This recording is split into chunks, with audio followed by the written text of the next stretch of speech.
Hello guys, এই তো আজকে রান্না করবো ডিম আলু। ডিম এদিকে ভেজে নিছি, এখন আলু এই যে পেঁয়াজটা ভাজছি, এর মধ্যে আলু দিব। এই পাশে হাতে মাখানো চরচড়ি উঠাই দিছি, আর এই পাশে এই তো ডিমের তরকারি। এই বড় মাছটা দিব সেই হাতে মাখা চরচড়িত।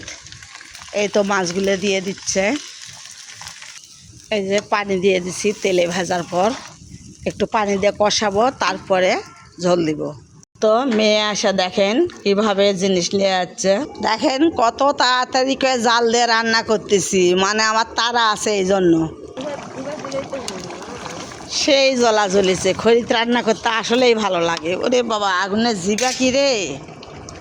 দুই দিকেই তরকারি হচ্ছে, হাতা মাখা চরচড়ি আর এই তো ডিমের তরকারি। ঝোল দিয়ে দিছি তরকারিতে, এখন বলক উঠলে এটাও নামাই লিব, আর এটাও আর সামান্য কিছু জাল দিয়ে দুইটাই নামিয়ে লিব। দেখেন এই জংলাগুলো আমি পোড়াচ্ছি, আমার বর পোড়াতে দিবে না, ফেলে দিবে, আর আমি পোড়ানোর জন্য উপরে চলে আসছি রান্না করতে। আমার মতো এভাবে কে রান্না করবে কন? কেউ কোনো দিন গ্যাস থুয়া ইচ্ছে করে চুলায় আসবে না, তবে আমি গ্যাস থুয়াও চুলায় আসছি, কারণ আমাকে চুলায় রান্না করতে ভালো লাগে।